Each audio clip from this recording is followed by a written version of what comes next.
America, Israel और Iran के युद्ध के बीच तरह तरह का खुलासा हो रहा है। कभी ट्रंप झुक रहे हैं तो कभी ईरान भारी पड़ रहा है। लेकिन इस युद्ध में जानकारों की राय है कि ईरान ने महाशक्तिशाली देश अमेरिका की धज्जियां उड़ा दी और ट्रंप महान अमेरिका की बची खुची इज्जत को मिट्टी में मिला रहे हैं। ईरान से अमेरिका का युद्ध गले की फांस बन गया है और अब अमेरिका की छटपटाहट साफ देखी जा सकती है। उसी का नतीजा है कि चीन दौरा करना पड़ा, लेकिन जो चीन ने ट्रंप को जलील किया उसे भुलाया नहीं जा सकता।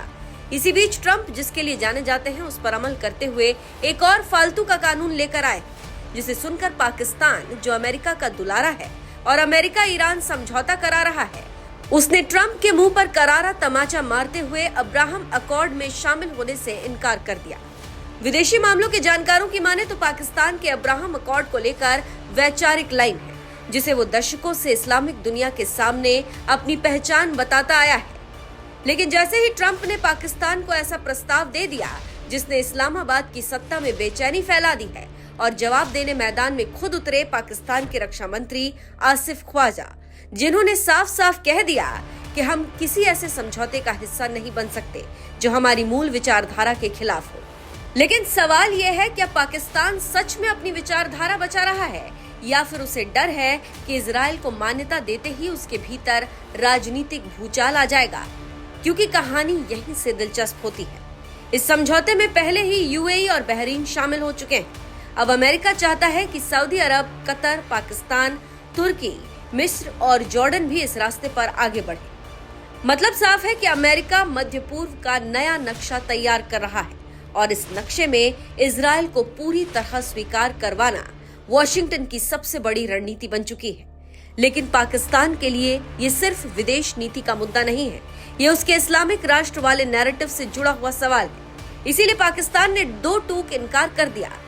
जानकारी देते चले कि 1967 से पहले की सीमाओं के आधार पर पूर्वी यरूशलेम को राजधानी बनाकर स्वतंत्र फिलिस्तीनी राष्ट्र नहीं बनता, तब तक पाकिस्तान इजराइल को मान्यता नहीं देगा। यही वो लाइन है जिसे पाकिस्तान दशकों से दोहराता आया है। लेकिन सवाल उठता है कि अगर पाकिस्तान इतना ही फिलिस्तीन समर्थक है, तो फिर अमेरिका के साथ उसके रिश्ते इतने गहरे क्यों? क्यों पाकिस्तान की अर्थव्यवस्था आईएमएफ और अमेरिकी समर्थन के बिना हिलने लगती? इसीलिए पाकिस्तान के जनरल अमेरिका के दरवाजे पर सुरक्षा और हथियारों की उम्मीद लेकर जाते हैं और गिड़गिड़ाते हैं। लेकिन एक तरफ अमेरिका की जरूरत, दूसरी तरफ घरेलू राजनीति का डर, और इसी डर ने पाकिस्तान को इस मुद्दे पर बेहद असहज कर दिया है। क्योंकि पाकिस्तान की सड़कों पर आज भी इजराइल विरोध सबसे बड़ा भावनात्मक मुद्दा है। वहां की कट्टरपंथी जमातें, धार्मिक संगठन और यहां तक कि आम जनता का बड़ा हिस्सा इजराइल को मान्यता देने को गद्दारी मानता है। यही वजह है कि ख्वाजा आसिफ ने सिर्फ विरोध ही नहीं किया, बल्कि इजराइल की विश्वसनीयता पर भी सवाल उठा दिए। विदेशी मामलों के जानकारों का मानना है कि ये बयान सिर्फ कूटनीतिक प्रतिक्रिया नहीं था, ये पाकिस्तान की घरेलू राजनीति को संदेश था। संदेश ये कि देखिए, हम अभी भी फिलिस्तीन के साथ खड़े हैं, चाहे जो हो जाए। और इसीलिए कहा जा रहा है कि पाकिस्तान ने अमेरिका को बड़ा झटका दिया है। रक्षा मंत्री आसिफ ने दो टूक कह दिया, चाहे जो हो जाए, अब्राहम अकॉर्ड में शामिल नहीं होंगे, और इसी को अमेरिका के लिए धक्का माना जा रहा है।